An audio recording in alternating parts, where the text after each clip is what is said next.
Let's do a simple experiment here. Imagine ordering a new brand laptop today. The company promises delivery in 3 days, but the ship carrying important computer parts get delayed by 2 weeks because of a conflict at the sea. Suddenly, factories stop, deliveries slow down. In fact, customers wait longer, companies lose money. Well, that's exactly what is happening right now. The Strait of Hormuz, that is not just an oil route, as I said before. It is also a critical gateway for the global trade. Ships carrying energy, electronics, industrial equipments, and tech hardware passes through this region every day. When shipping slows down, the entire tech industry feels the impact. Today's cloud computing companies, artificial intelligence firms, and data centers depend on thousands of specialized components arriving on time. Servers, networking equipments, microchips, storage devices, every piece, it has to arrive exactly when factories need it.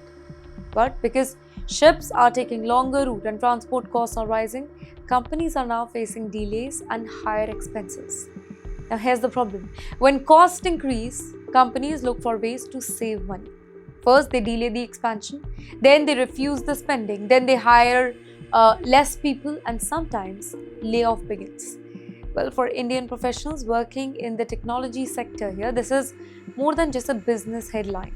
Many receive a large part of their compensation through stock awards. If company earnings fall, well, stock prices often come under pressure.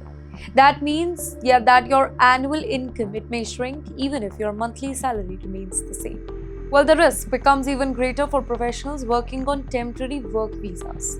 Finding another job, it has become much harder when companies across the industry are hiring fewer people. Now, in a difficult economy, every job opening, it becomes more competitive. So, while the entire world is watching military actions on television, another battle is quietly taking place inside boardrooms, factories, shipping companies, and technology firms. And the outcome of that battle, it could decide the future of thousands of Indian professionals working overseas. So, whenever we hear about defense spending, most people think it's a problem only for politicians in Washington. But what if I told you that a military budget approved inside the US Congress, it could decide whether a tech company hires more engineers or starts another round of layoffs? And that's exactly what is happening today. Ladies and gentlemen, the Pentagon says the conflict has already cost Americans tens of billions of dollars.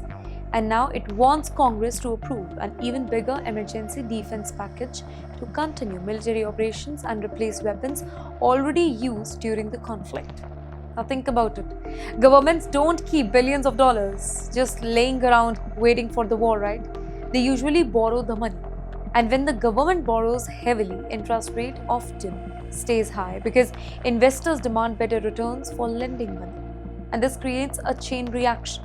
Higher interest rates increase borrowing costs for businesses. Companies postpone expansion plans. Startups receive less investment. Venture capital becomes more cautious. And slowly the hiring market starts cooling down. For Indian professionals who are working in Silicon Valley, Seattle, in fact, New York, this matters a lot. Why? Because many depend not only on salaries but also on the company's share, stock options, and performance bonuses.